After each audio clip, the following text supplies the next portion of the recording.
umuntu wese uzi ko yagize uko yavuze ko naryamanye na Liliane uwo yarongoye nyina uti utazarongore nyina uwo nguwo akaba ari pasiteri nuko mbivuga mu buryo bwo nkasekama ariko ni inkuru ibabaje bije ari uko umaze kugira gute kubatenga bije ari uko maze kubatenga bari babonye ariko apotere yari Aburahamu ntago yigeze akuveba cyangwa se aguseke none se yanseka ute ko nawe azi ko ibyo arimo binyemerera kumutenga aho se bundi ikosa Aburahamu afite ni iri ikosa Aburahamu afite ni ijambo yavuze urabona buriya Damuru yego yavuze amagambo abiri atari meza ijambo rya mbere ndicuza imyaka 6 namaranye na Liliane nuko najya kubana na Liliane ntago ari keredi yari yatse ngo izunguka ntago ari umurima yaraguze ngo uzunguka urumva bari bagiye kubana yarazanye umufasha kugira ngo abamufasha mu bintu byose Justin umugore n'umufasha buretse Damuru ntacyo reka ntuze ntago Liliane yari yagiye kuba igikoresho kwa Aburahamu yari yagiye kuba umugore Aburahamu se yari yagiye kuba umugore umutware ni iki umutware atwara ibintu byose njyewe n'inzano nkabwira madamu ngo ndicuza imyaka tumaranye ndaba IQ yanjye ako kanya irabiciriritse kubera iyihe mpamvu mani nujya kuvuga ku mugore ho ntago tuzumvikana none se Justin buretse gatoya urahita ukomeza wenda Aburahamu navuge ko Liliane yatangaga umupuripe nta kibazo yego kuko nubundi abagore n'inzabya zoroshye wamwububiye ukabasha ko muganira yanaguha yamuha ariko ijambo rivuga ngo ndicuza imyaka 6 maranye n'uyu mugore aha ngaha ntabwo yakayicujije icyo ngicyo nta mushumba ukwiye kwicuza kabiri wenda utaravuga icya kabiri yego ugendanye n'ingurube igusiga ibyondo wibuke ko na Bishop Gerard yigeze kubibwira Pastor Claude buretse gato Damuru mva nkubwira ikintu abantu tugiye kuzazira wabo uzi ko nta muntu uzajya mu ijuru ku giti cy'abandi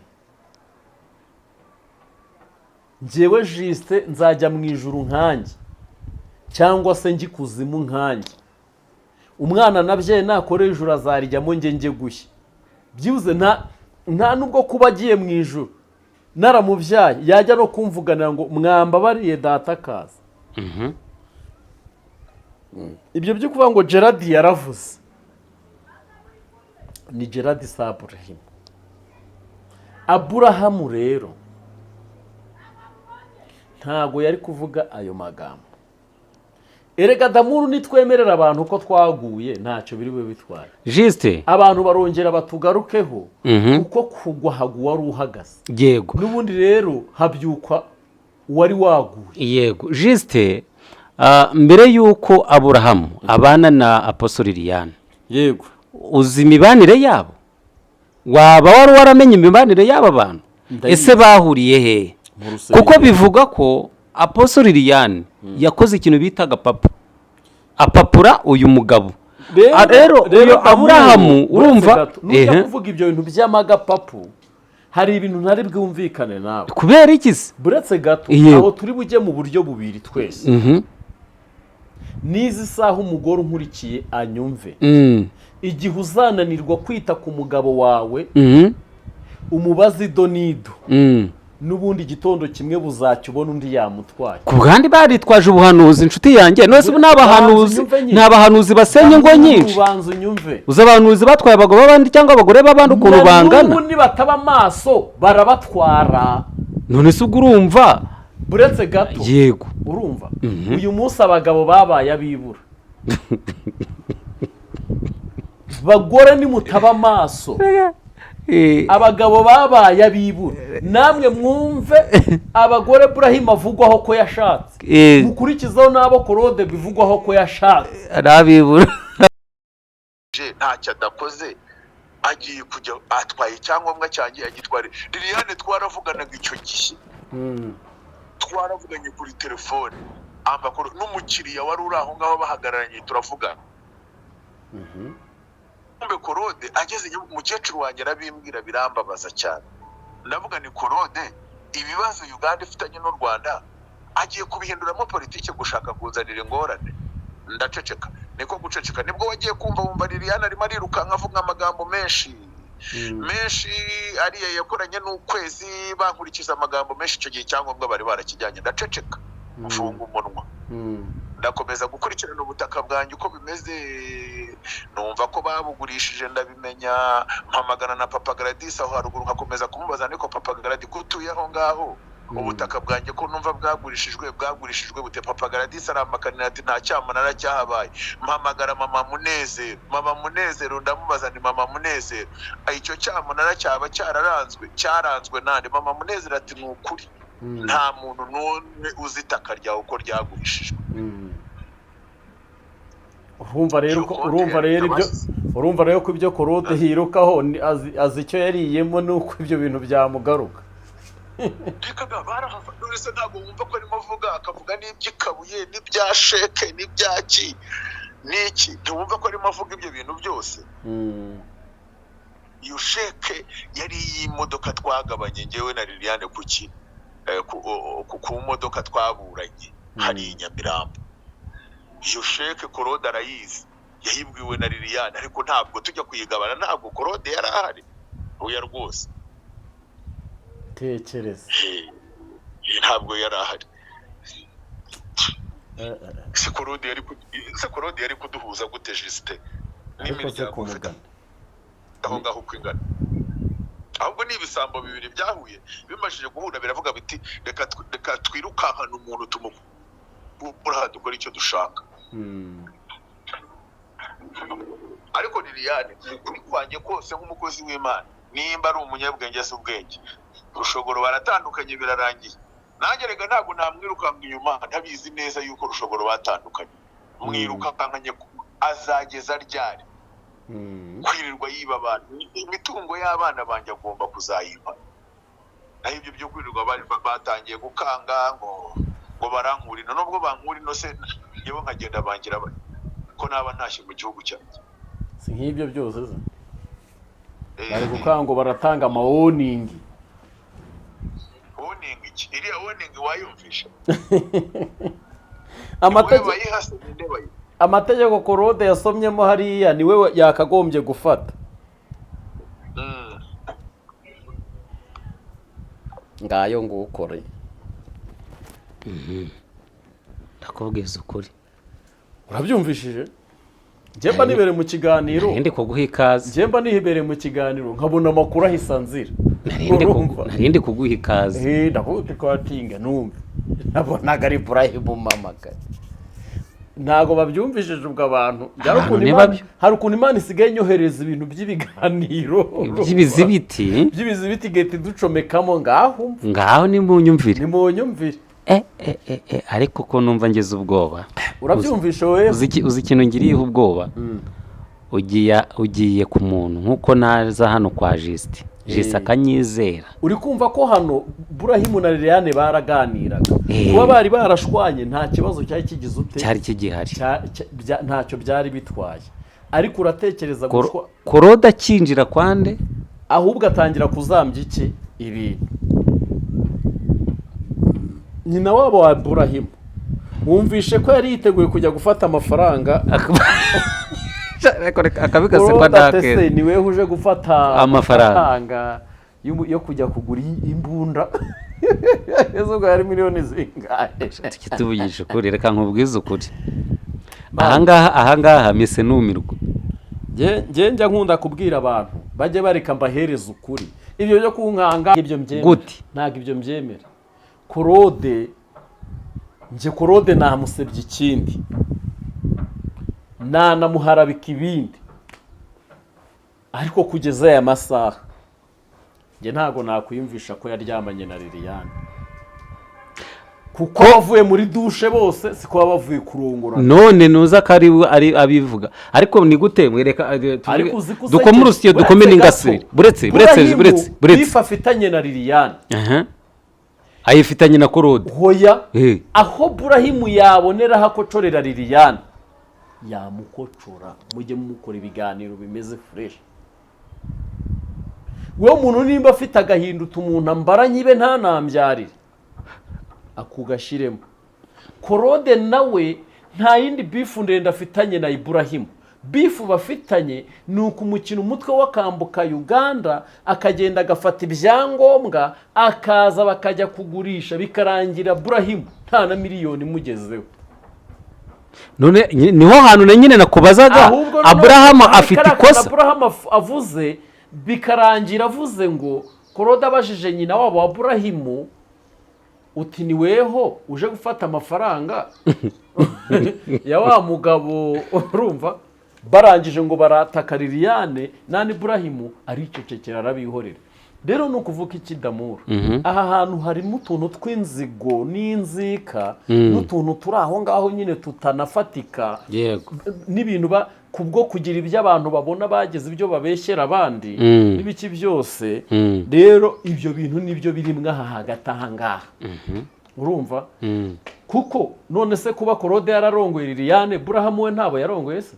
ahubwo se kurongorwa kwa Liliane ni ikosa. ndetse Korode muri ibyo bihe nta n'umugore yari afite. Na Liliane rero nta mugabo yari afite, si ikosa. nta mugabo yari afite. Ntago nge aho ngaho ntago turi bubabareho icyaha. Nta nubwo nabihamye rega ibyo sinabishinja. Nibashaka babikore ibyo ni ibyabo. Kuko Burahimu abivuze ariko nge sinabivuga kuko igenda agendane na Korode. Ntago nigeze hari ibyo namushinja ariko ubusambanye sinabo mushinja kuko nta nuwo nigeze mbona tereta tugendana, nta nuwo nigeze mbona hakabizu, ariko hari ibyo yakoze nabonye nk'ibicyo ubwo nta byumvuze.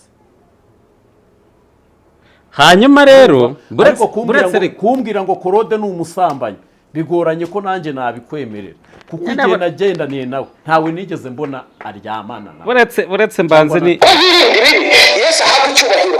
Satani arangije aravuga impamvu ngo yiri ibiri impamvu akira ntabwo bajya buri impamvu kuri twe.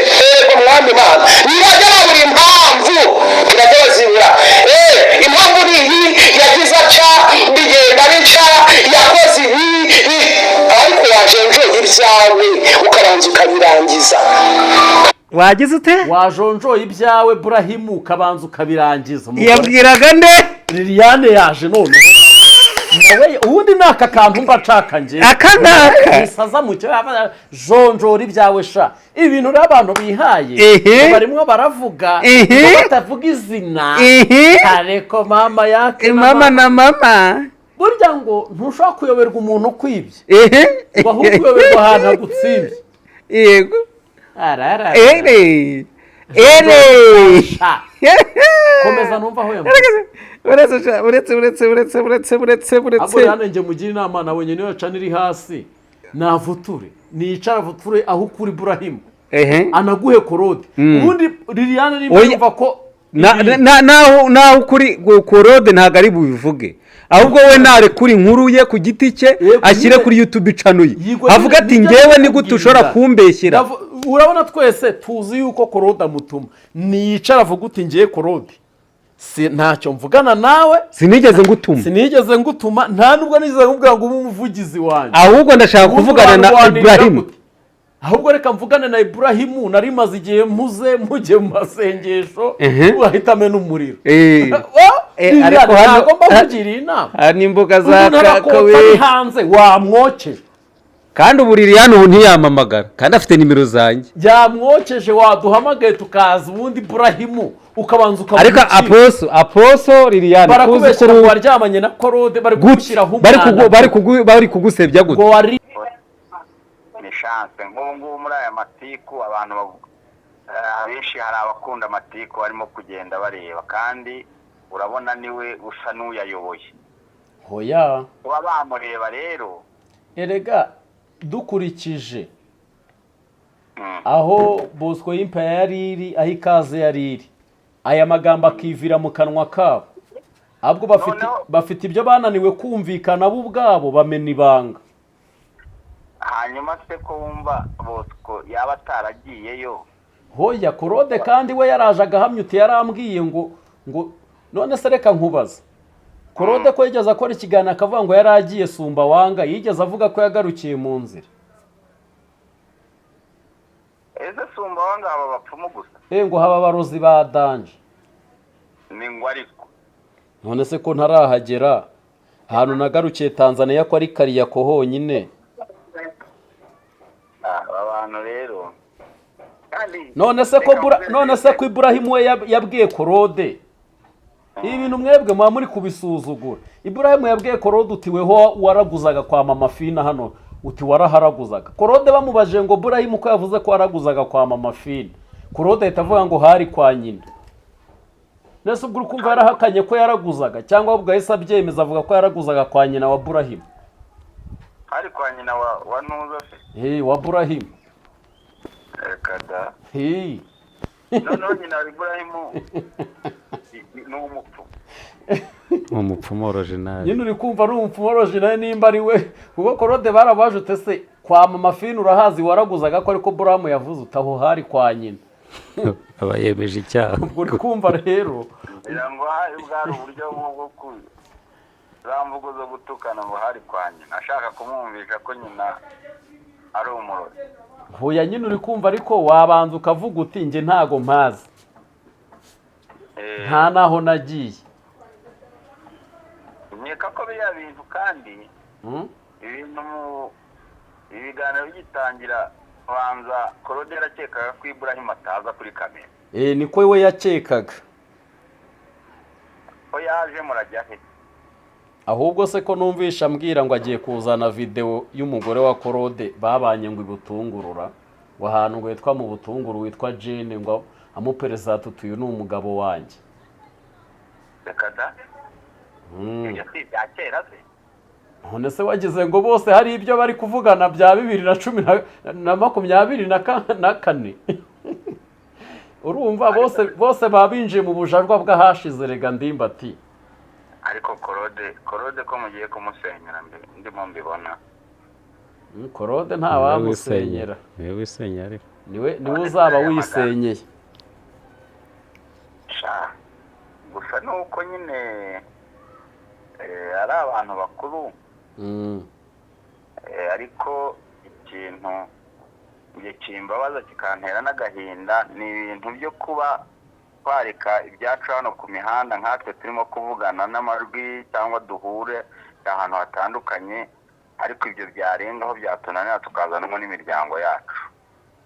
Ariko imiryango hari aho imiryango erega itabura. None se iyo Claude yavugaga Mutesi ntiyazagamo Ferdinand na barugana intwari.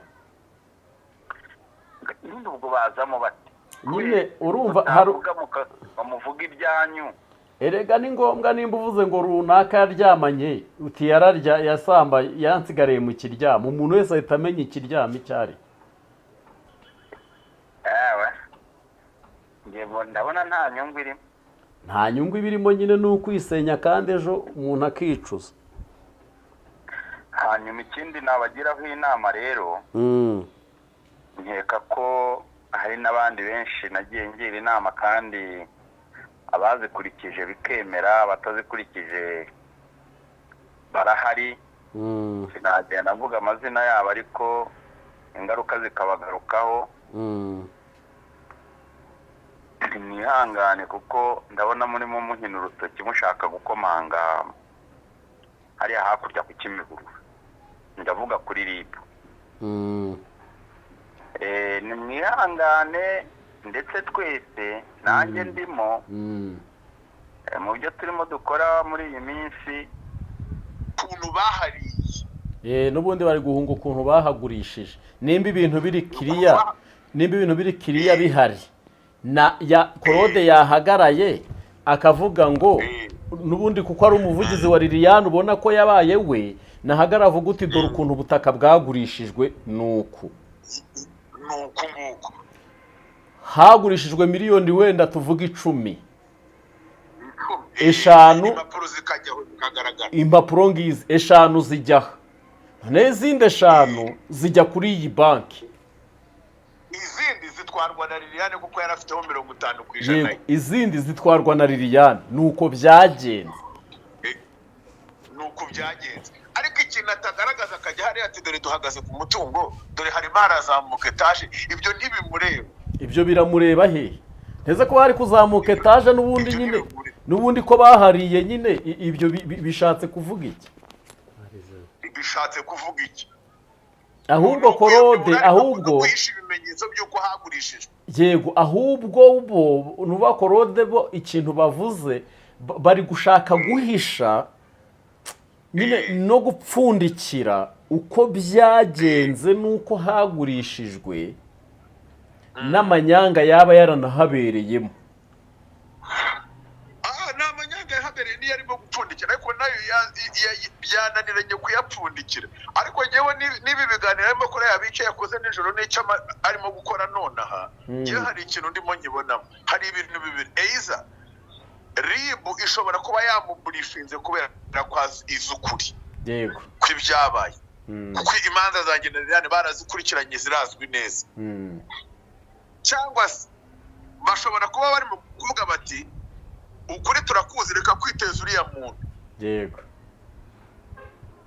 Icya gatatu, bashobora kuba bicaye we na Liliane bakavuga bati ewan ibintu birakomeye, isi yose yatwatatse, reka tugeragereze kwihishira. Ko mu biganiro nakomezaga gukora mvuga ariko leta ikurikirana aba bantu, ukuri kujya ahagaragara. Kandi kuri izo puwenti nkubwiye uko ari 3 zirumvikana. 50% ya Liliane iri umuhesha w'inkiko wahateje hatejwe ryari kuyihe tariki. Yego. Ko Korode ashinjwa kuba yarahagurishije na Liliane ukuri kuri ngo nibagaragaza ukuri kw'ibyabaye none. Bo kujya kwerekana umuntu waguze itaka niberekana ukuri uko kwagenze. Kuki barimo kubivuga bwa nyuma kubera ko mvuze batabikoze mbere hatezwa cyamunara. Yego. Mbere hatezwa cyamunara Korode yarari hehe? Ubundi ngewe icyo nzi ku cyamunara, ubundi iyo hagiye gutezwa cyamunara nyirahadahari umwana we agomba kuba hari akansinyira mu cyimbo cyanjye umukobwa wanjye yari ari aho ngaho. Urumva? Icya kabiri, bahamagara umuryango wanjye bakawubwira bati naze. Urumva? Reka rero noneho ngiye kwibwirira amakuru nifitiye 100%. Korode yaragiye aravuga ngo igihe yatwaraga icyo cyangombwa hari umukiriya ugomba kuhagura. Ngiye mbikubwira, mama wacu yaragiye no kuhafungirwa aho Nyabugogo. Mama wacu ari aho ngaho, nubwo naguha telefone ye wamuvugisha ari Musambira, avukana na mama. Korode yaragiye kumufungishiriza Nyabugogo avuga ngo dore icyangombwa ndakizanye, kuko yarambajije ngo amafaranga arafatwa nande. Ndamubwira ngo uyu mukecuru genda umusange umuvugishe uvugane nawe, numara kuvugana nawe noneho amafaranga yanjye muhamagare Liliane muhagurishe na mukecuru wanjye ahari. Hanyuma amafaranga yanjye muze kuza kugira gute, muze kuza kuyampera umukecuru azayanzanira. Umukecuru bamufatiye Nyabugogo yarahiriwe umunsi wose. Uzi ijambo bamubwiye? Korode yamushinje icyaha, aravuga ngo umukecuru ngo niwe uje gufata amafaranga ngo yuriya muntu ashaka kugura imbunda za Kayumba zizarwanya Rwanda. Cyarambabaje Korode. Yego, reka nongere mbahe ikaze abakunzi bacu muherereye hose mu bihugu bigiye bitandukanye, tubifuriza kugubwa neza. Ni Ukuri Nyako TV ndetse na Rirarashe, niyo mpamvu nafashe urugendo nza kureba Revera Pasteur Justin nyuma yo gutenga abitwa abapasitori bose rabandagaza, aravuga ati sinshaka kuzongera kumva ibintu muvuga kandi bitarabaturutse ku mutima. Hanyuma reka mikaze Revera Pasteur Justin umeze neza? Meze neza. Urimo kubanza kureba kugeza? Mba nshaka kubanza kureba ko ibintu ari sawa. Hanyuma twihuse cyane, ariko wari umeze neza? Urebye mwana ntago meze neza, nge nahisemo kwigumira hano mu rugo. Narebye ha pasteur barabaye biryarya, mbona abantu babagume, mbona nta muntu ukigirira impuhwe, bakanzigumire mu rugo ninapfa ariho nzapfira. Ndaba kuko ako damu tujye tubyihorera. Oya hari igihe ubundi njyewe ukuntu nagiye nkorera amacana n'ukuntu nagiye nyahesha umugisha w'amaviyuzi ntabwo nakabaye ndi kubwirirwa, ntabwo nakagombye gufata abana ngo bajye gucumbika, kandi abantu bose nagiye mpereza ibiganiro n'ibiki nizirikana ubwanjye wenda ngo ndi kubishyira kuri nyako gusa babizi neza ko icyo kibazo nkifite, babona ko ufite amafaranga kuze barishimira nyine ko bana kwandikira mwaramutse ibintu nk'ibyo, ariko ubu se ntakanitakijwe. Erega Juste hari igihe ibintu biba byarakomeye mwana. Ntago biba byarakomeye, ahubwo abantu bimitse urwango, icyo ni kimwe, abandi bimika ubusambo, icyo ni icya kabiri. Yego. Aho ushobora kujya ahantu kubasura aho kugira ngo bakwakire, ahubwo bakumva ko wakwiyakira. Sinzi nimba icyo mvuze icyo cyo ni ikibazo. Umva sinzi icyo mvuze nimba ucyumva. Ndi kucyumva. Ngo abantu bageze ku rwego rukomeye cyane aho nta muntu ugishaka gukorera umugisha. Ibintu byose byabaye imibare. Hari ukuntu kera wajyaga ufata umwanya ukajya nko ku musozi gusengera abantu, rwose wasengera n'umuntu ukajya kukubwira ati nanjye ndumva mwuka wera nkozeho. Ntago bikibaho kubera ko abantu bujuje ubugome, abandi bihangira imisengeri, abandi bihangiye imikirizwe. Wowe urateta kuri uwo muntu afite abahanuzi 5 kandi bose niko bamwaka amafaranga. Sinako bayamwaka, ahubwo abo we yemera bayamuriye bayamumazeho, kandi we wanamubwira iby'ukuri we ntanabyumva. Uri kumuhanurira iby'ukuri akanabyumva, ahubwo yumva gushishikazwa no kukubwira ngo si ubwa mbere papa, ngo ibivuga bazahora si ubwa mbere, ariko nabo bazakena aho bazagera. kandi hakaba ari n'abandi bavuga ati dufite ba dadi na ba mami. Banza wumve neza, nta muntu utagira umuntu umusengera. Icyo banza ucyumva. Wowe se ufite umuntu ugusengera? Njyewe hari umuntu nuko ntazi igihugu arimo ariko ajya nsengera, kandi nanjye mfite umuhanuzi wubaha. Pastor Mutesi ntabwo arampanurira uw'abandi, ntarampanurira, ariko kandi ko aka kamesaje shisha ari akamamo. Nakamamo Ekadango ni mokashi rero waruzi ko ugomba kwishyura uyu ideni ry'ibihumbi 140 na 6 Ugango MTN 46,808. Ugango MTN irakwishyuje. Iranyishyuje ndakubwiza ukuri. Se shaho Mutesi byibura, ariko mute waretse nka kwisabira ikintu kimwe. Mutesi we mwibone. Oya buretse reka mwisabira uri ni umubyeyi yereko. Si umubyeyi yeho akabanze na Mutesi basi banzuye bisaba abakunzi be. Ibyo ugiye kuba. Reka nisabira abakunzi ba Mutesi. Oya buretse wimvugiramo urabyura bivuga. Hari ibintu ugomba kumenya. Mutesi baramwibye ejo bundi. Mutesi amaze igihe ari mu bintu by'utuzi no guhandoringa ibindi. Mutesi nawe nta mafaranga. Uzi impamvu bamwibye? Ntayo nzi. Nuko atigeze atanga ituro. Hehe. Cyo kwihumanuza. Hehe nyine. Yagombaga kuza akihumanuza kwa Adamu iwabo, cyangwa akaza kwihumanuza kwa Juste, tukamusabira umugisha. None abanzi yarimo none ubwo utagiye kumwega.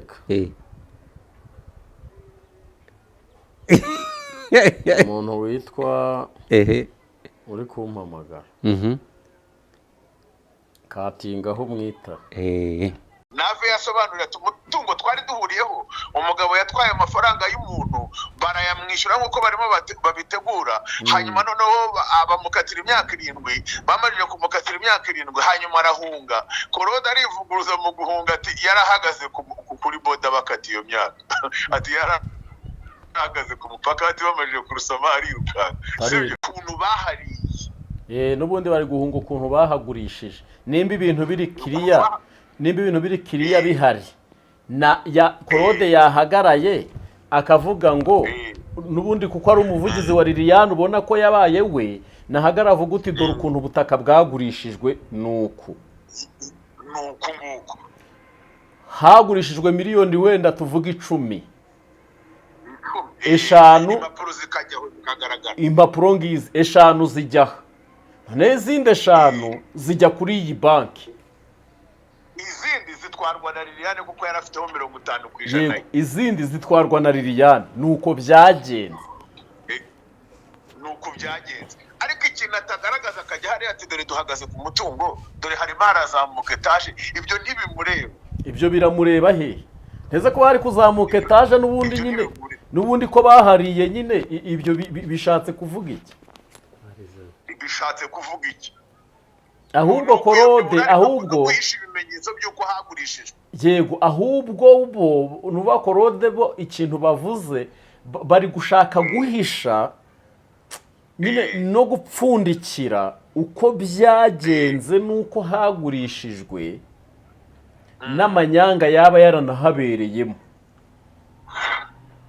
N'amanyanga yahabereye niyo arimo gupfundikira, ariko nayo byananiranye kuyapfundikira. Ariko ngewe n'ibi biganiro arimo kuri yabice yakoze nijoro n'icyo arimo gukora nonaha, ngewe hari ikintu ndimo nkibonamo. Hari ibintu bibiri: eiza ribu ishobora kuba yamuburifinze kubera ko izi ukuri Yego, ko ibyabaye, kuko imanza zanjye na Liliane barazikurikiranye zirazwi neza. Cyangwa se bashobora kuba bari mu kuvuga bati ukuri turakuzi, reka kwiteza uriya muntu. yego. Icya gatatu, bashobora kuba bicaye we na Liliane bakavuga bati ewani ibintu birakomeye, isi yose yatwatatse, reka tugerageze kwihishira. Ko mu biganiro nakomezaga gukora mvugana, ariko leta ikurikirana aba bantu, ukuri kujya ahagaragara. Kandi kuri izo puwenti nkubwiye uko ari eshatu zirumvikana. 50% ya Liliane iri, umuhesha w'inkiko hateje ari hatejwe ryari ku ihe tariki. Yego, ko Korode ashinjwa kuba yarahagurishije na Liliane ukuri ko kuri ngo nibagaragaza ukuri kw'ibyabaye none. Bo kujya kwerekana umuntu waguze itaka rya, niberekana ukuri uko kwagenze. Kuki barimo kubivuga bwa nyuma kubera ko mvuze batabikoze mbere hatezwa cyamunara? Yego, mbere hatezwa cyamunara Korode yarari hehe? Ubundi ngewe icyo nzi ku cyamunara, ubundi iyo hagiye gutezwa cyamunara nyirahadahari, umwana we agomba kuba ahari akansinyira mu cyimbo cyanjye umukobwa wanjye yari ari aho ngaho. Urumva? Icya kabiri, bahamagara umuryango wanjye bakawubwira bati naze. Urumva? Reka rero noneho ngewe nkwibwirira amakuru nifitiye 100%. Korode yaragiye aravuga ngo igihe yatwaraga icyo cyangombwa hari umukiriya ugomba kuhagura. Ngiye mbikubwira, mama wacu yaragiye no kuhafungirwa aho Nyabugogo. Mama wacu ari aho ngaho, nubwo naguha telefone ye wamuvugisha ari Musambira, avukana na mama. Korode yaragiye kumufungishiriza Nyabugogo, avuga ngo dore icyangombwa ndakizanye, kuko yarambajije ngo amafaranga arafatwa nande. Ndamubwira nti nguyu umukecuru, genda umusange umuvugishe uvugane nawe, numara kuvugana nawe noneho amafaranga yanjye muhamagare Liliane muhagurishe na mukecuru wanjye ahari. Hanyuma amafaranga yanjye muze kuza kugira gute, muze kuza kuyampera umukecuru azayanzanira. Umukecuru bamufatiye Nyabugogo yarahiriwe umunsi wose. Uzi ijambo bamubwiye? Korode yamushinje icyaha, aravuga ngo umukecuru ngo ni wowe uje gufata amafaranga ngo yuriya muntu ashaka kugura imbunda za Kayumba zizarwanya u Rwanda. Cyarambabaje Korode. Tekereza. Ndavuga ni Korode avuye iwanjye, arahariye, arahanyoye, akoze buri kintu cyose, mushakiye ivugabutumwa arabwirije, ntacyo adakoze, agiye kujya atwaye icyangombwa cyanjye agitware. Liliane twaravuganaga icyo gihe, twaravuganye kuri telefone, amakuru n'umukiriya wari uri aho ngaho bahagararanye turavugana. Korode ageze umukecuru wanjye arabimbwira, birambabaza cyane. Ndavuga ni Korode, ibibazo Uganda ifitanye n'u Rwanda agiye kubihinduramo politike gushaka kuzanira ingorane. Ndaceceka. Niko guceceka nibwo wagiye kumva wumva Liliane arimo arirukanka avuga amagambo menshi ariya yakoranye n'ukwezi bankurikiza amagambo menshi icyo gihe cyangombwa bari barakijyanye. Ndaceceka. mfunga umunwa ndakomeza gukurikirana ubutaka bwanjye uko bimeze, numva ko babugurishije ndabimenya, mpamagana na Papa Gladys aho haruguru nkakomeza kumubaza niko Papa Gladys gutuye aho ngaho ubutaka bwanjye ko numva bwagurishijwe bute? Papa Gladys aramakanira ati nta cyamunara cyahabaye. Mpamagara Mama Munezero ndamubaza ni Mama Munezero, icyo cyamunara cyaba cyaranzwe nande? Mama Munezero ati ni ukuri nta muntu n'umwe uzi itaka ryawe uko ryagurishijwe. urumva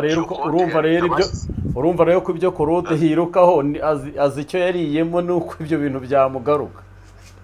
Reka barahafata ntabwo wumva ko arimo avuga, akavuga n'iby'ikabuye n'ibya sheke n'ibyaki n'iki, ntiwumva ko arimo avuga ibyo bintu byose. Iyo sheke yari iy'imodoka twagabanye ngewe na Liliane ku modoka twaburanye hari i Nyamirambo. Iyo sheke Claude arayizi, yayibwiwe na Liliane, ariko ntabwo tujya kuyigabana, ntabwo Claude yari ahari. Oya rwose tekereza ntabwo yari ahari. se Claude yari kuduhuza gute Justin n'imiryango aho ngaho kwingana? Ahubwo ni ibisambo bibiri byahuye bimajije guhura biravuga biti reka twirukankana umuntu tumukura dukora icyo dushaka. Ariko Liliane kuri kwanjye kose nk'umukozi w'Imana, nimba ari umunyabwenge se ubwenge, Rushogoro baratandukanye birarangiye. Nanjye rega ntabwo namwirukanga inyuma, ntabizi neza yuko Rushogoro batandukanye. Mwirukankanye azageza ryari?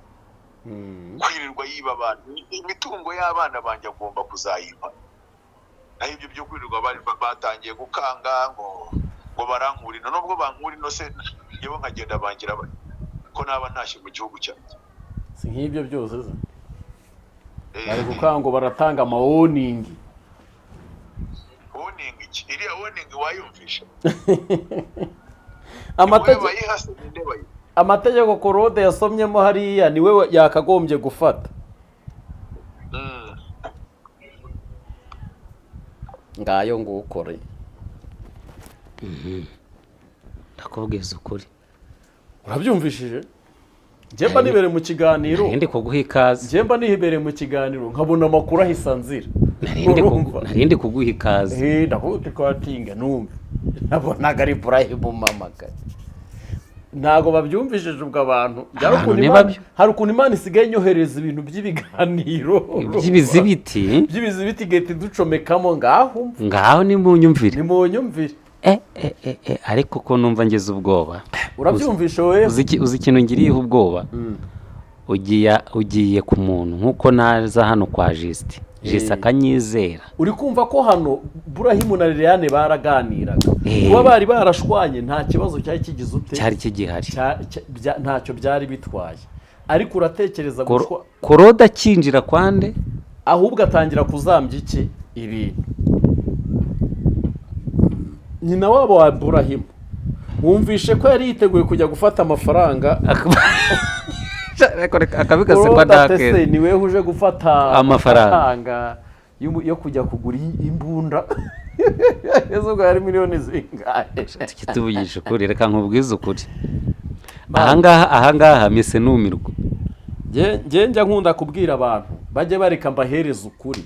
Ibyo byo kunkangangwa amajwi wayasohoye nande yasohoye ntago Ibrahim yarazi ko ndi mu kiganiro. Hari ibyo yarazi. Ntabyo yarazi. Umvishe se yavugaga n'ubundi nk'umuntu uri kubwira umuntu uri mu kiganiro. Reka. Rero nawe natwumva agereka kumpamagara. Icyakoze iyi fire. Urumva mba ngomba guhita mbwira abakunzi banjye aho ibintu bihagaze. Ariko reka twite tunagaruka kuri icyo kibazo. Pastor Claude yaraye yasohoye ikiganiro. Yego. Atanga warning. Mu minsi ishize cyangwa se itambutse wari wakoze ikiganiro ubatenga uwitwa Apotre Liliane. Tutabeshanye bakwiye kuba bashumba. Katubishyire mu gaciro n'abantu bakurikira. Okay, sawa twagiye. Ubundi tutabeshanye kuko abantu bakwiye kuba bashumba. Ariko cyangwa ahubwo bakwiye guhamagazwa bakabanza bakamburwa inkoni za gishumba. Erega umenye abashumba ariko baratandukanye. Hari abashumba b'inka, hari abashumba b'ihene, bundi nabashumba ababimikiye kuba abashumba b'abantu. Ibyo basobanurira ariko nuko umusirikare ukoze ikosa afite impeta yambaye icyo bita amapeti mu kinyarwanda cyangwa se ubwo mu cyongereza cyangwa mu giswahili cyangwa mu mvugo za gisirikare, ariko numvishe bavuga impeta za gisirikare. Iyo yagaragaweho ibintu bitari byiza, uzi icyo bakora? Bamukuraho za mpeta, ya mapeti yose barayatwara bakagenda akayabika, agahinduka umusivile bisanzwe. Ushatse kuvuga ngo n'aba ngaba nuko byakagenze se? Bakagombye kubafata bakamburwa impeta za gishumba. Bande babafata rero, bande bakabahaye bakabatse ubwo. Narangije kubambura ububasha, kandi ibi ni Imana yaraye imbwiye uti mwana wanjye ndagukunda kubw'igikorwa wakoze uharanira umurimo wanjye. Hari ikintu ngiye kugukorera, ndakubwiza ukuri. Urumva, kubera yuko njyewe nagize ifuhe rikomeye, njye niyo naba ndi mu rubanza nabaza uwaba ugiye kufunga gutufunga runaka na runaka ugasiga Korode. Wakoze ibi n'ibi ariko uziko n'agasuku kuva bamwiyama atarongera gutukana.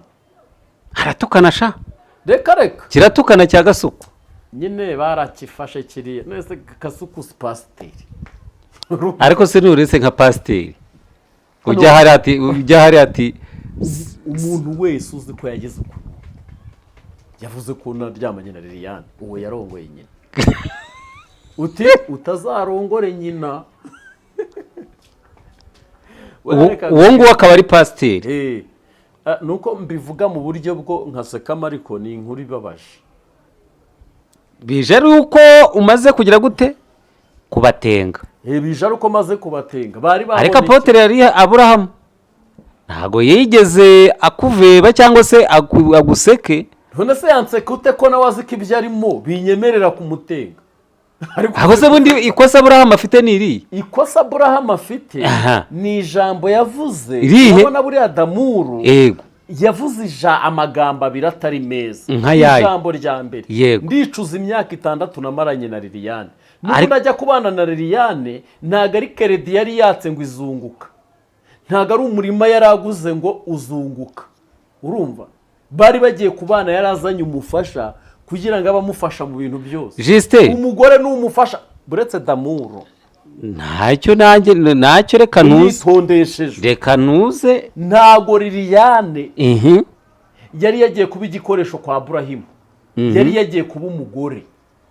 Aburahimu se yari yagiye kuba umugore? Umutware ni iki? Umutware atwara ibintu byose. Njyewe n'inzano nkabwira madamu ngo ndicuza imyaka tumaranye, ndaba IQ yanjye ako kanya irabiciriritse. Kubera iyihe mpamvu? Mani nujya kuvuga ku mugore ho ntago tuzumvikana. None se Juste buretse gatoya urahita ukomeza. Wenda Aburahimu navuge ko Liliane yatangaga umupuripe nta kibazo. Yego, kuko nubundi abagore n'inzabya zoroshye wamwububiye ukabasha ko muganira yanaguha yamuha. Ariko ijambo rivuga ngo ndicuza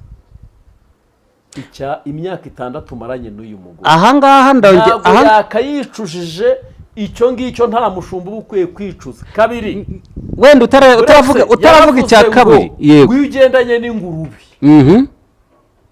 igusiga ibyondo. Wibuke ko na Bishop Gerard yigeze kubibwira Pastor Korode. Buretse gato Damuru, mva nkubwira ikintu abantu tugiye kuzazira. Wabo uzi ko nta muntu uzajya mu ijuru ku giti cy'abandi? Njyewe Juste nzajya mu ijuru nkanjye, cyangwa se njye kuzimu nkanjye. Umwana nabyaye nakore ijuru azarijyamo njye gushya. Byibuze nta nubwo kuba agiye mu ijuru naramubyaye yajya no kumvuganira ngo mwambabariye data kaza. Ibyo byo kuvuga ngo Gerard yaravuze ni Gerard Aburahamu. Aburahamu rero ntago yari kuvuga ayo magambo.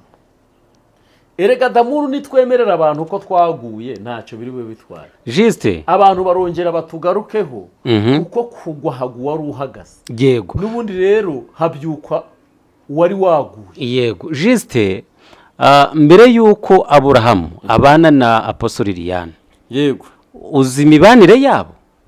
Waba wari waramenye imibanire y'aba bantu? Ese bahuriye he? Kuko bivuga ko Apostle Liliane yakoze ikintu bitaga apapura uyu mugabo. Rero Aburahamu urumva nujya kuvuga ibyo bintu by'amagapapu, hari ibintu ntari bwumvikane nawe. Kubera iki se? Buretse gato aho turi bujye mu buryo bubiri twese. Nizi saha umugore unkurikiye anyumve, igihe uzananirwa kwita ku mugabo wawe umubaza idonido, n'ubundi igitondo kimwe buzacyubona undi yamutwaye. Ku bwandi baritwaje ubuhanuzi inshuti yanjye, nose nta bahanuzi basenye ngo nyinshi. Uza abahanuzi batwaye abagabo b'abandi cyangwa abagore b'abandi ukuntu bangana, n'ubundi bataba amaso barabatwara. None se ubwo urumva? Buretse gato, yego, urumva uyu munsi abagabo babaye abibura. Bagore nimutaba amaso, abagabo babaye abibura. Namwe mwumve abagore Ibrahim avugwaho ko yashatse, mukurikizaho n'abo Claude bivugwaho ko yashatse, arabibura. Abagabo babaye abibura ntabagihari. Agazabavuga n'umugabo ashaka. Rero uburyo damu, yego, ubu ufite ikibazo gikomeye ugiye kubura, uburyo ki bwose wakoresha kugira ngo urye ntiwabukoresha? Ntabukoresha. None se umugore udaheruka gukora wonceje imibonano, yego, ari aho ngaho ari kujya kwivuza mu nda n'umugongo, muganga akaba ikibazo cya mbere abanza kumubaza, ufite umugabo? Ati ntawe. Uheruka gukora imibonano ryari? Tikera hashize nk'imyaka nk'itanu. Muganga akumirwa akajya guhiga ibinini bigabanya imisemburo, cyangwa bakamutera inshinge zigabanya imisemburo, ariko ntibamuhaye igisubizo. N'ubundi ejo arongera, ejo bakamugaramisha ku gatanda bakamukuramo ibibyimba, kubera ko atarongora, kubera adaheruka kubonana n'umugabo. Rero abagore bari buhumirize, hari abandi bagore biteguye kugira ute kureba, bakanuye ninjira amahirwe kwa Justin bagasinzira, leta murengana. Urumva rero nibihuza nuko n'ubundi Justin yari bihwaho, nawe ari hita yiruka. Yego, urumva rero ahangaha utibwira ko ari hari ikosa ndi gushyira kuri Liliane cyane, ahubwo Liliane we banza uvuge ngo ingo zivugwa, yego, amaze gusenya nta na hamwe abyarira. Ako niko kantu wagatekerejeho. Ariko wamugana aka kantu utambitsemo kariko kabi. Ubwo se abagabo bose bari ingumba? Bivuze se ko hoya nicyo Aburahamu avuga ngo abajura, umujura imitungo yanjye wajyanye abana banjye. Uri kubyumva? Ubu noneho birumvikanye. Buri mugabo wese bagabanye haba hariho senkani. Uzi ko ari akazi wa? Uri kumva rero aho niho biza kubera umuzi, bikanabera n'ikibazo. Hanyuma noneho turebe ngo ese uyu Pastor Claude yaba cyangwa se yinjiye kwa Liliane? Ntago ibyo mbyemera. Claude namusebye ikindi, namuharabika ibindi, ariko kugeza aya masaha nge ntago nakwiyumvisha ko yaryamanye na Liliane, kuko bavuye muri dushe bose siko bavuye kurongora. None nuza ko ari abivuga, ariko ni gute mwereka dukomurusye dukomene ingasire. Buretse bifafitanye na Liliane, ayifitanye na Claude. Hoya aho Ibrahim yabonera hakocorera Liliane yamukocora, mujye mukora ibiganiro bimeze fresh. Wewe umuntu nimba afite agahinduta umuntu ambara nyibe nta nambyarire akugashiremo. Claude nawe nta yindi bifu ndende afitanye na Ibrahim. Bifu bafitanye ni ukumukina umutwe w'akambuka Uganda, akagenda agafata ibyangombwa akaza bakajya kugurisha, bikarangira Ibrahim nta na miliyoni mugezeho. None niho hantu nyine nakubazaga, Abraham afite ikosa. Abraham avuze bikarangira avuze ngo Claude abajije nyina wabo wa Ibrahim uti ni weho uje gufata amafaranga ya wa mugabo urumva barangije ngo barataka Liliane nani Ibrahimu aricecekera arabihorera. Rero ni ukuvuga ikidamura aha hantu harimo utuntu tw'inzigo n'inzika n'utuntu turi aho ngaho nyine tutanafatika n'ibintu kubwo kugira ibyo abantu babona bageze ibyo babeshyera abandi n'ibiki byose. Rero ibyo bintu nibyo birimwe aha hagati aha ngaha urumva kuko none se kuba Claude yararongoye Liliane Ibrahimu we ntabo yarongoye se ahubwo se kurongorwa kwa Liliane ni ikosa ndetse Claude muri ibyo bihe nta n'umugore yari afite na Liliane rero nta mugabo yari afite si ikosa nta mugabo yari afite ntago nge aho ngaho ntago turi bubabareho icyaha nta nubwo nabihamye rega ibyo sinabishinja niba shaka babikore ibyo ni ibyabo kuko Ibrahimu abivuze ariko nge sinabivuga kuko igihe nagendaniye na Claude ntago nigeze hari ibyo namushinja ariko ubusambanyi sinabumushinja kuko nta n'uwo nigeze mbona tereta tugendana nta n'uwo nigeze mbona hakabizu ariko hari ibyo yakoze nabonye nk'ibicyo bwo ntabyo mvuze. hanyuma rero kumbwira ngo Claude ni umusambanyi bigoranye ko nanjye nabikwemerera kuko igihe nagendaniye nawe ntawe nigeze mbona aryamana nawe buretse mbanze ni Yesu ahabwa icyubahiro. Satani arangije aravuga impamvu ngo yirinde ibibi impamvu akira ntabwo bajya buri impamvu kuri twe umwami Imana ntibajya buri impamvu irajya bazibura impamvu ni iyi yagize aca bigenda bica yakoze ibi ariko wajenjoye ibyawe ukabanza ukabirangiza. wagize ute wajonjoye ibyawe Ibrahimu ukabanza ukabirangiza. yabwiraga nde Liliane yaje none nawe ubundi naka kantu mbacaka nge akanaka bisaza mu cyo jonjora ibyawe sha ibintu n'abantu bihaye barimo baravuga batavuga izina ariko mama yake mama na mama burya ngo ntushaka kuyoberwa umuntu kwibye ahubwo kuyoberwa ahantu hagutsibye yego arara komeza numva aho uretse hano njye mugira inama nawe nyine yo cana iri hasi navuture nicara vuture aho kuri Ibrahimu anaguhe Claude ubundi Liliane nimba yumva ko naho kuri Claude ntago ari bubivuge ahubwo we nare kuri nkuru ye ku giti cye ashyire kuri YouTube channel ye avuga ati ngewe ni gute ushobora kumbeshyira. Urabona twese tuzi yuko Claude amutuma nicara avuga uti ngiye Claude ntacyo mvugana nawe sinigeze ngutuma nta nubwo nigeze nkubwira ngo umuvugizi wanjye ahubwo ndashaka kuvugana na Ibrahimu ahubwo reka mvugane na Ibrahimu nari maze igihe mujye mu masengesho urahitame n'umuriro ariko hano mbavugira inama ni imbuga za kakawe hanze wamwokeje kandi ubu Liliane ubu ntiyamamagara kandi afite nimero zanjye yamwokeje waduhamagaye tukaza ubundi Ibrahimu ukabanza ariko aposo Liliane barakubeshyira ngo waryamanye na Claude bari kugushyiraho umwana bari kugusebya gute ngo wariye ibiki ubundi nimba utabyara niwe utanga urubyaro cyangwa se niwe wirongo ndamugarukiye ntabwo se Liliane ndamugarukiye cyangwa se didekara Liliane ndamugarukiye ubundi baragushinja kutabyara niwe utanga urubyaro ahubwo sore arirongora cyangwa wasangana Liliane atari wasangana Ibrahimu yaramaraga amezi runaka batanahura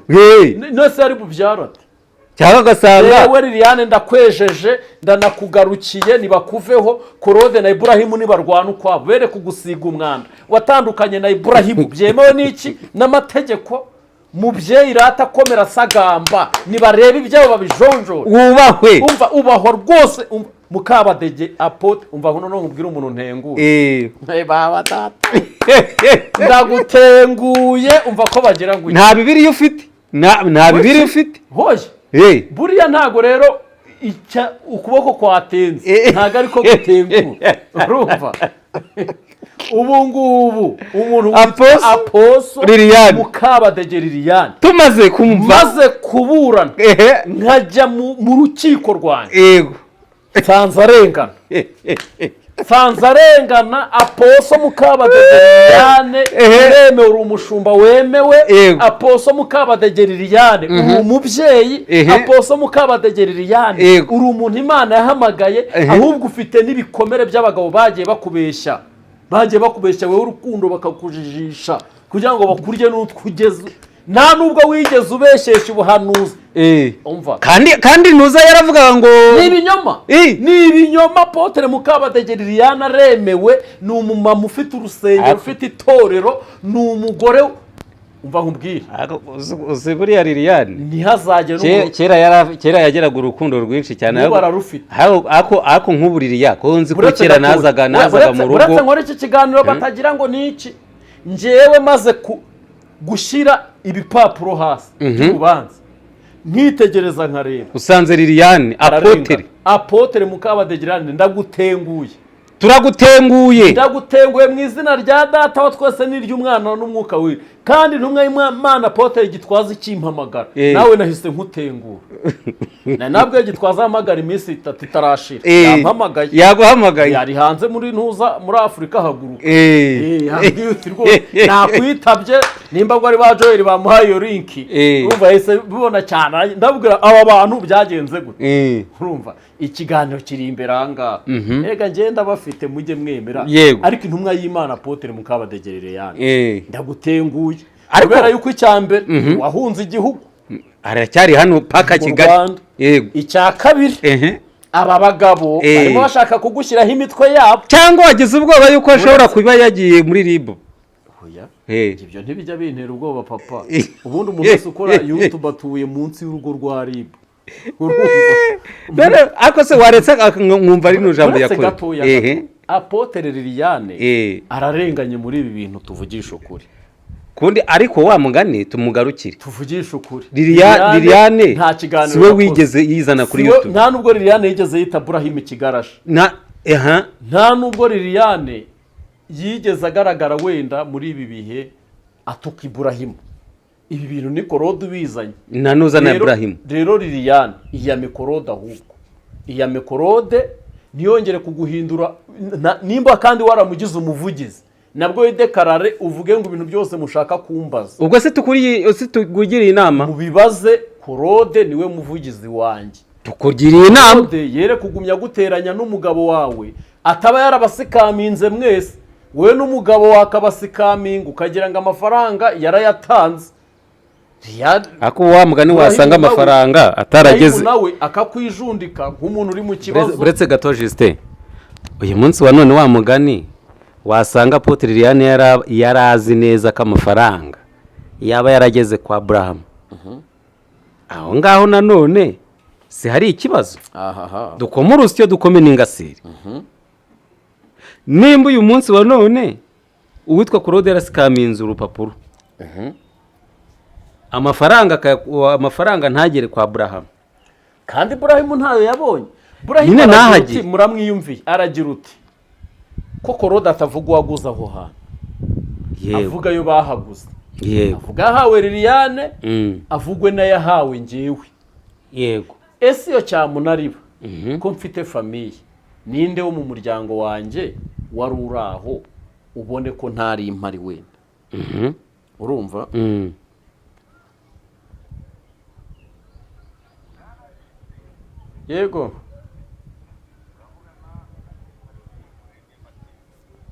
yego ndimbati amahoro y'Imana bane nawe kandi muhorane kandi Imana ikugirire neza amena ubu ngubu ndabona ibintu bigiye guhindura isura nimo ndashaka kuba noneho nanjye umukozi w'Imana ariko utari umuhashyi utari umuhashyi rwose nabakubise mu gitabo cy'abahashyi wowe na bagenzi bawe ntibizabababara urabyemeye ndabyemeye ariko njyewe uko bizagenda bijya imbere uzagenda unkuramo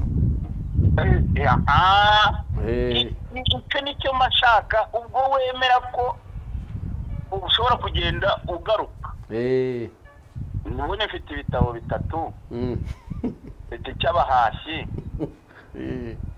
mfite icy'abakozi b'Imana hari n'abari mu nzira hari abari mu nzira kuko buri inyuma yacu haba hari abandi yego nibyo rero abakozi b'Imana hari n'abava mu gitabo cy'abakozi b'Imana bazana nkabakubita mu cy'abahashyi aribo bamwebwe icyo bari inyuma ya rero nabo duhura bakavuga bati ibi bintu turaje tubihindura. Yego. Igitumye nguhamagara. Yego. Mu kiganiro. Yego. Ndagira ngo usobanurire abari ku isi yose n'abanyarwanda ibyo umugabo wavuze wateye inda ni puranka cyangwa n'ibyanyu byo gushaka kontenti kugira ngo dukomeze. Ntago ari puranka urebye, ariko mba mbivuga nk'agatekerezo. Byamaze kuba puranka. Hoya hari ukuntu uca umugani ariko ukawuca ku manywa, ariko umugani ugana kariho. Ubwo se umugabo mu bitekerezo rega uri umugabo wese iyo agenda azageza igihe agatera inda. N'umwana iyo avutse w'umuhungu kiba giteganyijwe kuzabyara, kuzashaka akabyara. Hari ukuntu noneho umuntu aba afite amakuru, afite n'ibihamya bisa nk'ibyerekana ko ayo makuru ariyo. Ibyo nkeneye, ibyo ni byo abanyarwanda bakeneye, bana kunyura hirya. Noneho ariko ukaba ntabwo binyura hirya. Yego, ariko ukaba utegereje cya kintu kiba igihamya cya nyacyo nyine. Ubu rero nta gihamya ufite uretse ko bikiri mu bitekerezo. Ahubwo icyo ntafite ni igihamya cya nyacyo. Igitekerezo cyo wamaze kukigira, ndetse hari n'ibyo mfite bya mbere. Urugero ni nk'uko Ndimbati yambwira iryo jwi nkaba ndifite. Uti rero uyu mugabo uyu n'uyu icya mbere yaraje ansikaminga 200,000 ndabimuha arabinyambura, ariko igihe yari ari inaha ibi n'ibi byarabaye ABCD. Ngiye kukugera kuri uwo muntu kuko yansabye ubufasha. Noneho kuko ari bya bindi by'abanyacyaro, ariko nk'iryo jwi ukaba urifite iby'ibyo nkubwiye, yagera akavuga uti sha uti wakoze ikiganiro uvuga iby'Irubavu, uti none byarangiye wa muntu bamuhamagaye ubari i Kigali ubu tuvugana bagiye kunegosiya. Noneho nawe ugasigara, ariko urumva ayo majwi nkubwiye nyafite ngewe y'uwo muntu wambwira, ugasigara noneho uri kuvizira wa muntu wagiye kunegosiya ndamubona ne biragenda gute. Nuko ubundi nkuru ihagaze. Ubundi nkuru bwihagaze muri negosiyasiyo. Noneho uri kumva ntago nahita mbomora izina ry'umuntu kandi nyir'ubwite ntaramugeraho. Bamumenye. Ngo mwamumenye. Utareba twe nakabakaba twamumenye mu makomenti buri abantu erega tureba kure. Amese abagiye muri M23 bagira ngo ntitubazi igihe intambara. Bose turabazi. Nuko rero urumva iryo jwi umuntu we mfite arimpa, we yavuzemo n'izina nyine uri kumva. Ariko kuko nje nta gihamya ndabona, gihamya nari ntegereje n'amagambo uwo mukobwa yateranye n'uwo mugabo. Amubwira utugomba kumfasha uti sinjye utera inda njyenyine. Amajwi mushaka kugarura nkaya wa mubyeyi maze iminsi musebya. Nge ntago nari ndi mu bamusebya. We ntago wari urimo ngo yari yakuguriye kugira ngo muvugire. Yabanje akanamvugisha mbere yo kungurira. Ubu ntabwo ari kukuvugisha. Hashize igihe kinini rwose kuva mu kwa gatandatu. Yaramuborotse. Oya ni mu mwihorere yihubukire rwose abatuje. Nibura yabonye bimuvaho biza ku bandi. Hanyuma Claude nawe yavugiye mu migani, ariko turabyumva. Hari ikiganiro yari amaze gusohora mu kanya, avuga ati hari abantu barimo kumvuga ati kwanza ngo yashyizeho n'akadomo ko nta muntu uzongera gupfa kwinjira iwe, kandi mu bantu bagendaga iwe cyane nawe urimo.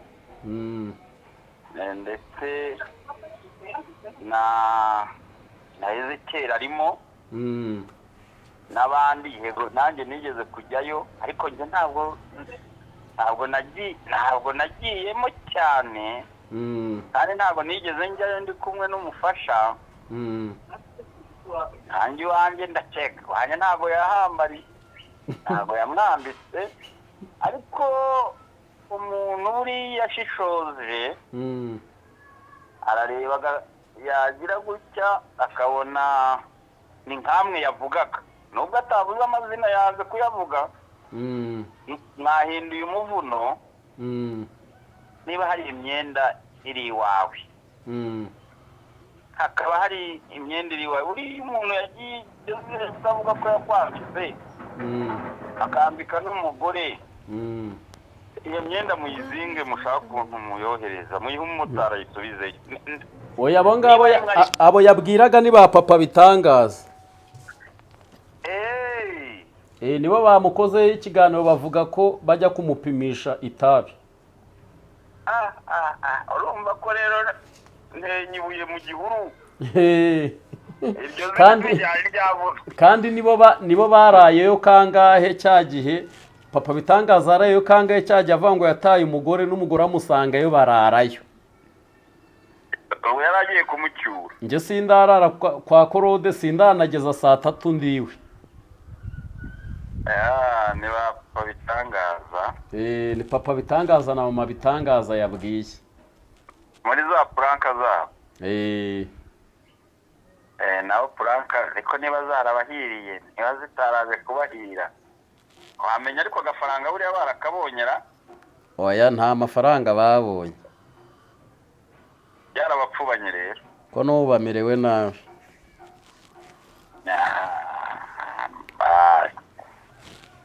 ikintu cy'abantu barimo kuvuga ngo gukora impanuka kw'imodoka ya Korode, nubwo yavuze ko atari we wari uyitwaye, ngo ni igihano ngo cy'Imana, urakivugaho iki? oya buriya nanone iyo tugiye ku mpanuka, Pastor Korode ni umupasiteri, ibintu amaze igihe rero akora anatangaza biramwemera gukubitwa akanyafu n'Imana, nk'uko natwe hari ako yadukubise mu bihe byashize. buriya kara ni akanyafu.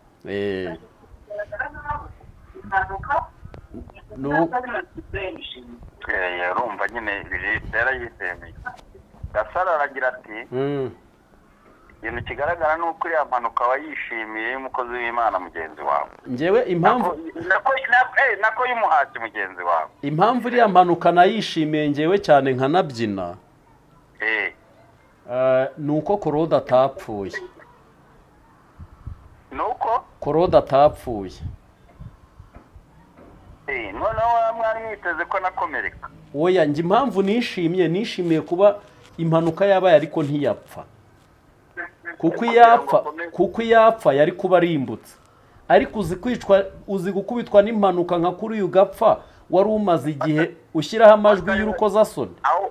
uki washimishijwe n'icyo kintu kandi atari we wari unatwaye?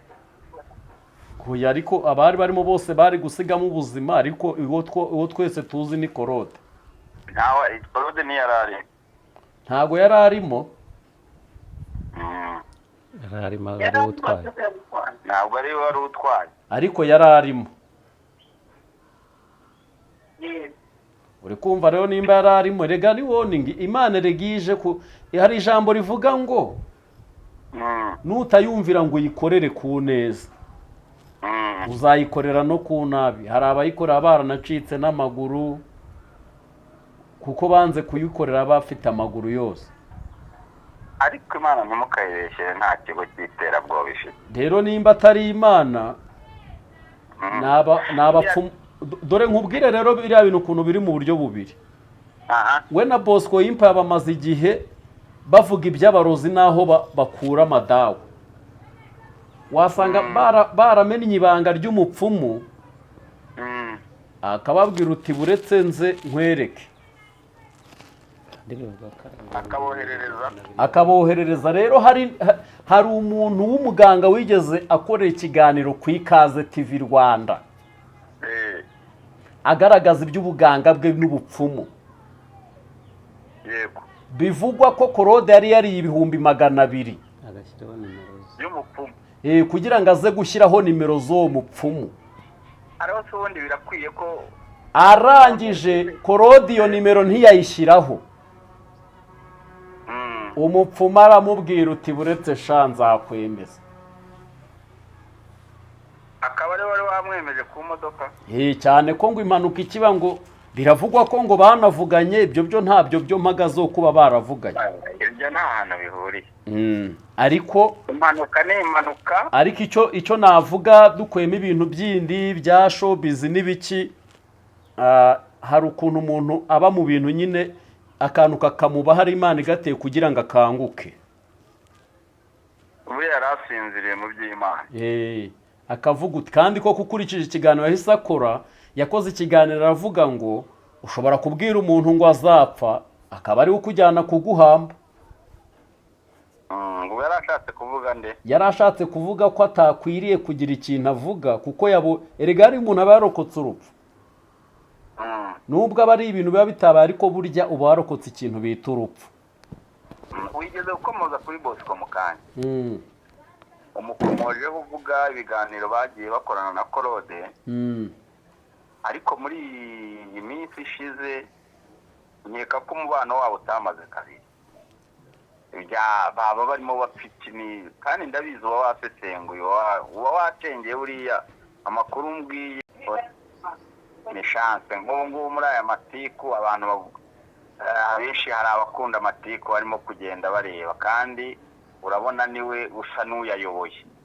hoya kuba bamureba rero erega dukurikije aho Bosco y'impaya yari iri, aho ikaze yari iri, aya magambo akivira mu kanwa kabo, ahubwo bafite ibyo bananiwe kumvikana bo ubwabo bamena ibanga. hanyuma se ko wumva Bosco yaba ataragiyeyo?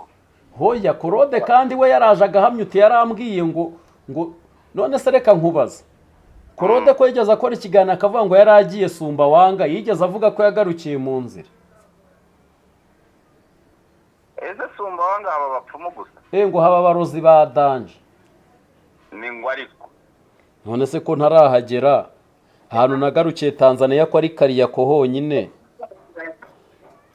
abantu rero none se ko Ibrahim we yabwiye Claude ibi bintu mwebwe muba muri kubisuzugura. Ibrahim yabwiye Claude uti weho waraguzaga kwa Mama Fina hano, uti waraharaguzaga. Claude bamubaje ngo Ibrahim ko yavuze ko waraguzaga kwa Mama Fina, Claude ahita avuga ngo hari kwa nyina.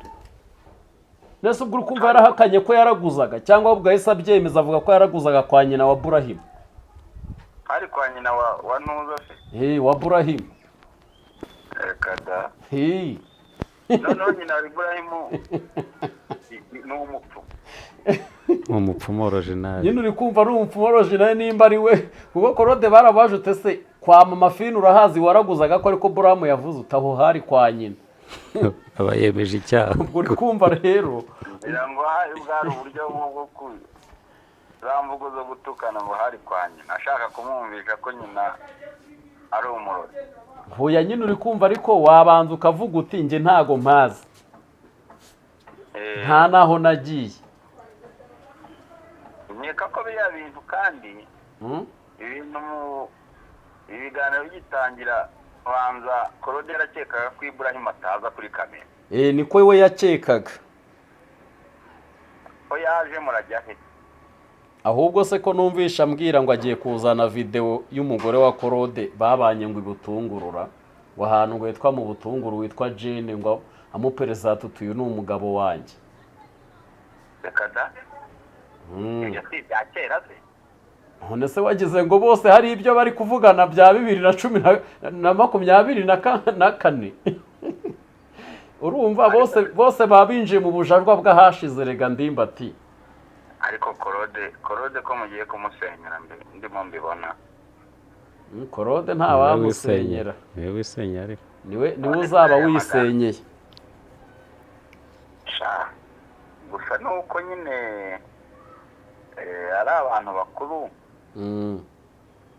ariko ikintu kimbabaza kikantera n'agahinda ni ibintu byo kuba twareka ibyacu hano ku mihanda nkatwe turimo kuvugana n'amajwi cyangwa duhure ahantu hatandukanye, ariko ibyo byarengaho byatunanira tukazanamo n'imiryango yacu.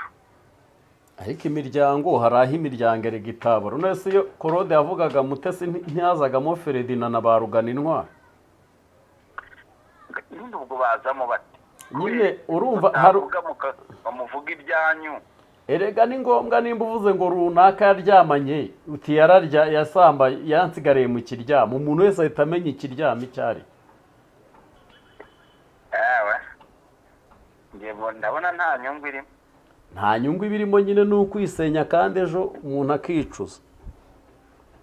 hanyuma ikindi nabagiraho inama rero, nkeka ko hari n'abandi benshi nagiye ngira inama kandi abazikurikije bikemera, abatazikurikije barahari. sinagenda mvuga amazina yabo ariko ingaruka zikabagarukaho. mwihangane kuko ndabona murimo muhina urutoki mushaka gukomanga hariya hakurya ku Kimihurura, ndavuga kuri RIB.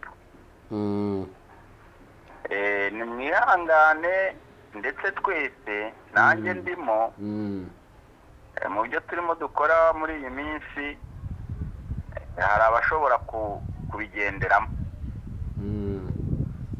iyo ni inama, ni kureba kwanjye. tugerageze, ngira ngo murabizi igihe habagaho inkundura yo kubiyama, abantu benshi byari bimaze kugera kuri uru rwego. yego, buriya rero uwatugiriye inama ntaho yagiye, abantu bagira aho bahagarikira, kuko ibyo kuvuga birahari ni byinshi. ibyo uvuze ni ukuri. urabwira icyo abanyarwanda? oya, icyo mbwira abanyarwanda n'ubundi nanjye ni ukukibwira, ni ukureba ukuntu tubiparika ibi bintu, kuko nimba bitangiye kuzamo imiryango mu buryo buri ntuza. ubwo ngubwo wowe tubivuganye urabyumvishe, n'abari burebe iki kiganiro bari bubyumve, aho bari biwe bicaye baganira, haba mu kabari cyangwa muri tagisi, abo duhuje uyu mwuga bari bubyumve. igihe kirageze kugira ngo hagire ibindi bintu bihinduka kuri iyi mihanda cyane. njye nuko nzajya nza. yego rwose, yewe nza mvuga kandi mbagira inama. uko niko kuri, kandi ni byiza cyane.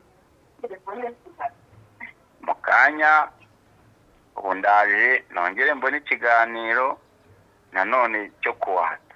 njyewe ushaka wunyatseho, ariko umuryango wanjye ngewe n'ubwo uhita ebana n'akamoto Kimihurura nihura. yego ntabwo ari nta modoka, twatse imodoka reka n'akamoto niko kihuta kanyaruka.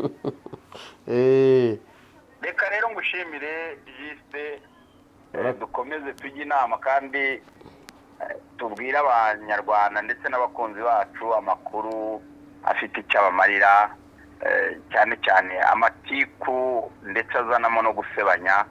ibyo ntabwo byubaka.